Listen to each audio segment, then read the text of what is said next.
school, and it concerns about how to accentuate the biological function of G CSF. And we all know about G CSF, which is the mobilizing factor, and also another name is colon stimulating factor 3. And the main biological function of G CSF is stimulate survival and proliferation of neutrophils.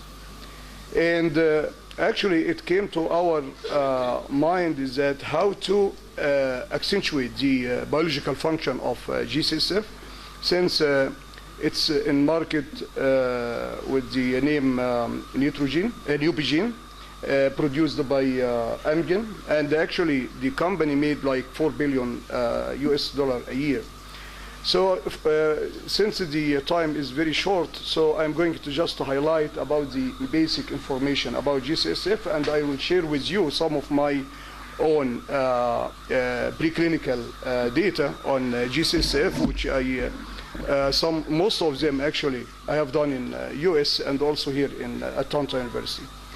The cellular sources for G CSF, as you can see, stromal cells, endothelial, fibroblasts, monocytes, and macrophage. These are the source of production of G CSF.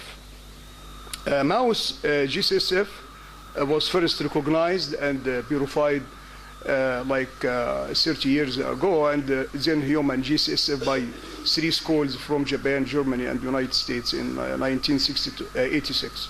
Luckily, the mouse and the human G CSF share the common sequence more than 80%, and we can use mouse G CSF to treat, or the opposite, I mean, human G CSF to treat mouse, and it gives the same biological response. And this is very nice model to understand the mechanism or the biological function of G CSF using the human G CSF.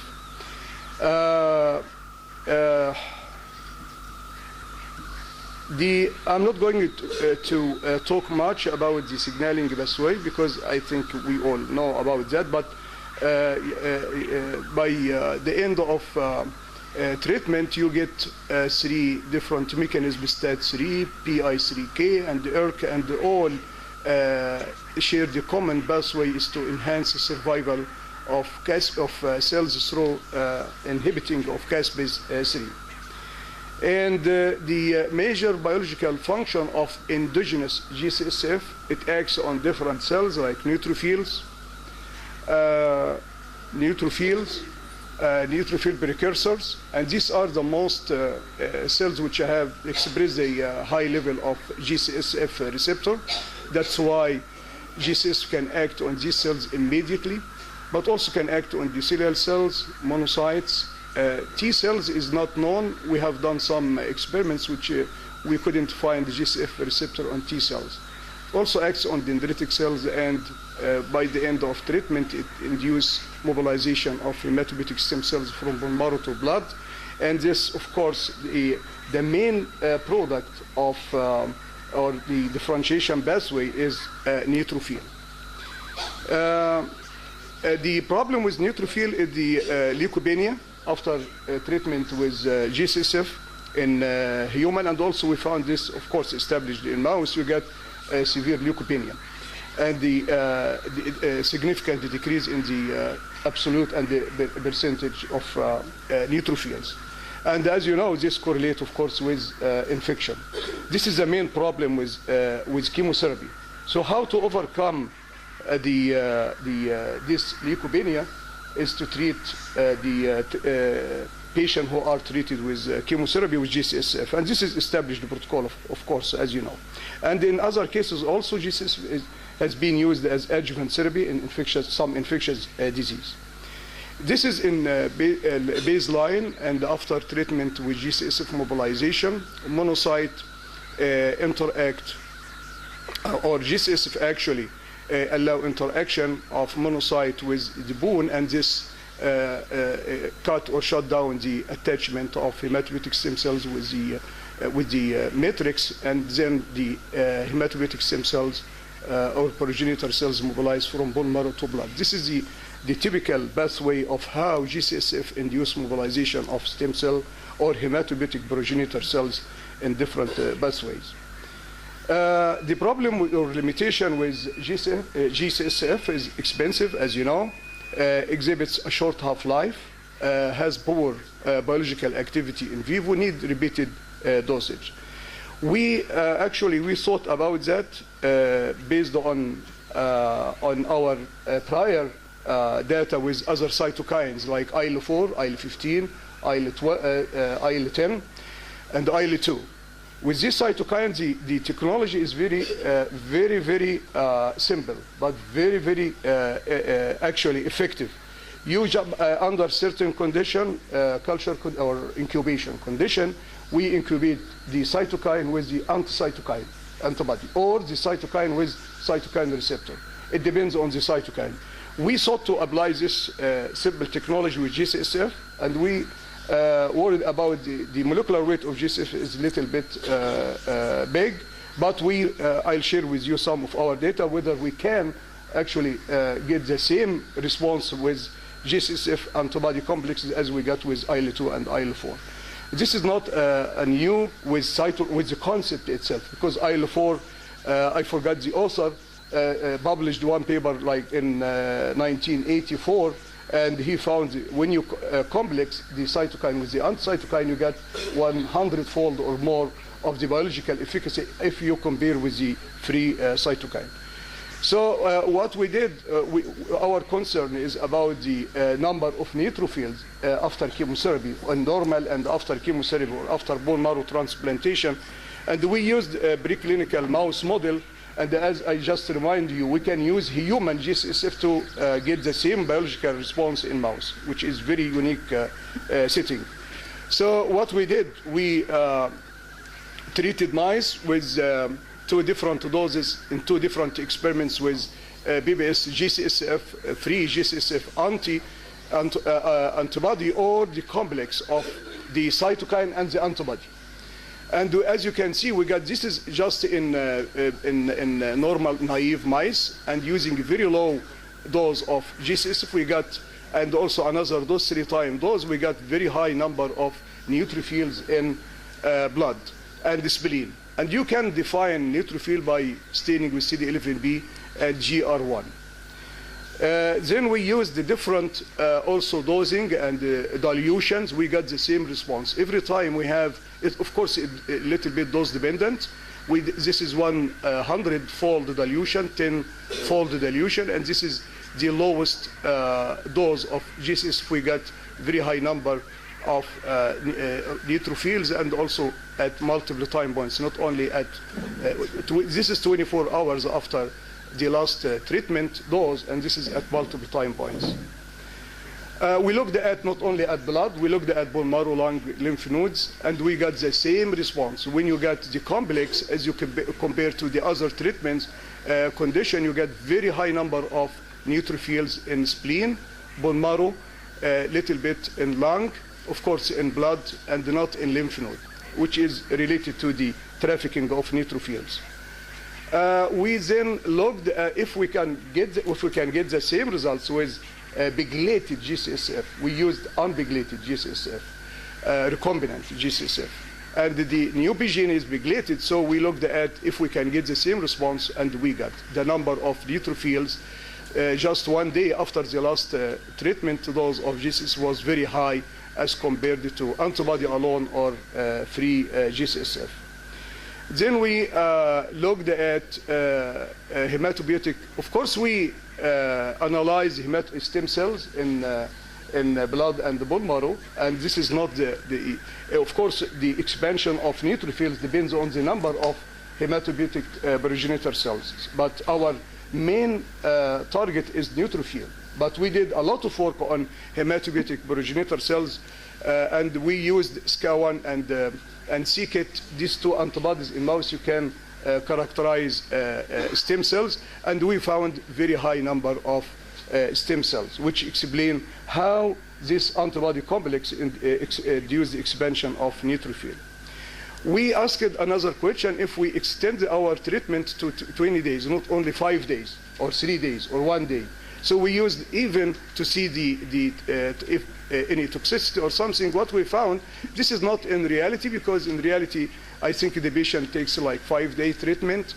Also in mouse, the optimal dosing system is for 5 microgram a day for 5 days. And we found the same thing without any significant toxicity except the splenomegaly. And we found this is due to the high number of neutrophils, not other cells, only neutrophils in the spleen. And then we looked at some mechanisms. I'll share with you some of these mechanisms. For example, here we try to define the exact phenotype of these cells. As you know, neutrophils sometimes are heterogeneous cells. We used different kind of antibody, GR1, CD11B, Ly6C, and other markers. And we found very clearly that the cells which are expanded by G CSF is CD11B, Ly6G double positive, which is a typical phenotype of neutrophils. We looked also at if it's just a number or proliferation, and we found G CSF as compared to complex as compared to free G CSF, it induced massive proliferation of cells. So it's not only expansion of the number of cells due to mobilization of cells from bone marrow to blood, but also the proliferation. And it's not here, we also looked at the survival. We found also enhancement of survival, proliferation, and of course the number. We used the IL-15 complex, which we found before, to increase the number of T cells, and we compared as a control, but we found there is no any expansion or proliferation of myeloid cells of neutrophil phenotype. So it's something related or specific to the complex.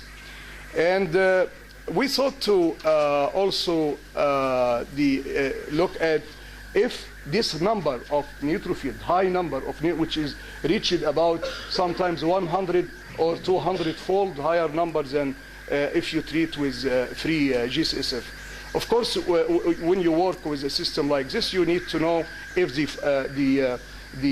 bactericidal function or other function of neutrophil is working. So we used a different system. In this system, we injected with Listeria monocytogenes and looked at the number of colony in spleen and the liver, and we found in all cases after a very low number of the colonies after treatment with G CSF complex as compared to free G CSF. We also asked if we can get, as you know, G CSF is used for mobilization of stem cell and the progenitor cells, but in most cases with chemotherapy.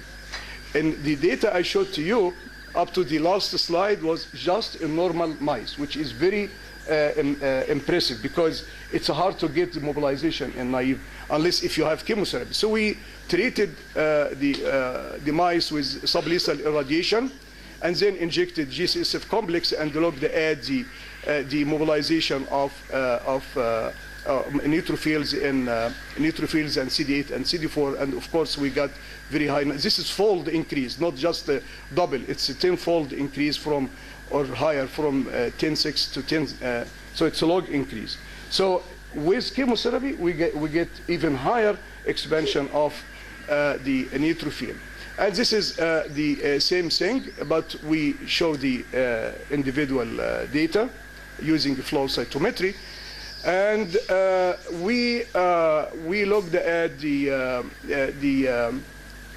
this is another experiment, because when we submitted this work to different journals, they asked for repeating the experiments for more than 20 times. So we, unfortunately, this took like 2 years to done this, to perform or to accomplish this project, just to convince the reviewer that we can get this repeatedly and reproducibly in different settings.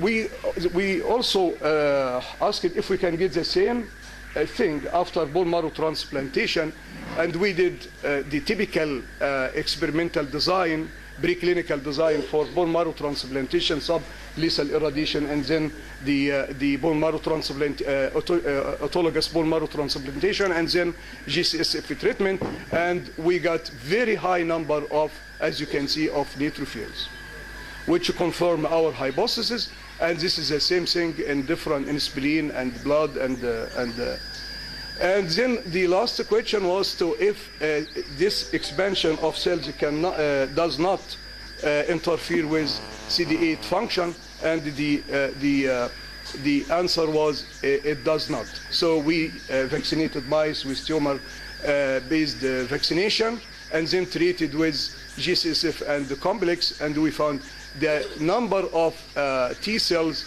upon vaccination was similar in all groups, which is very good news, of course. And the same thing, we actually we got using a different model. This model is using a tumor-based vaccination, and this is bacterial-based vaccination. We got the same response. We just convinced ourselves and the reviewer that the expansion of myeloid cell does not interfere with CD8 T cell response. And of course, this is just to show the proliferation. The conclusion is that complexing the G CSF with its antibody can induce at least 100-fold increase in the number of these cells, and this is due to increase in the mobilization of stem cell from bone marrow to blood, enhancing proliferation, survival, and the trafficking. And of course, this is the first study up to the best of our knowledge that show that you can enhance the biological function of G CSF. And based on this, actually, we got this patent in US in collaboration with Medical University of South Carolina and the University of California in San Diego. And this just like 6 months ago. And hopefully, Amgen is trying to negotiate with us how to go with this patent, of course. This is very, very critical for the clinical application. And when you publish this in this journal, like a couple of months ago, and they got cited like up to now like 800 times because of its importance. I would like to finally to thank our colleagues who contributed to this work at Medical University of South Carolina, Oncovir, University of Miami, Tanta University, and of course the University of South Carolina and San Diego. And thank you very much.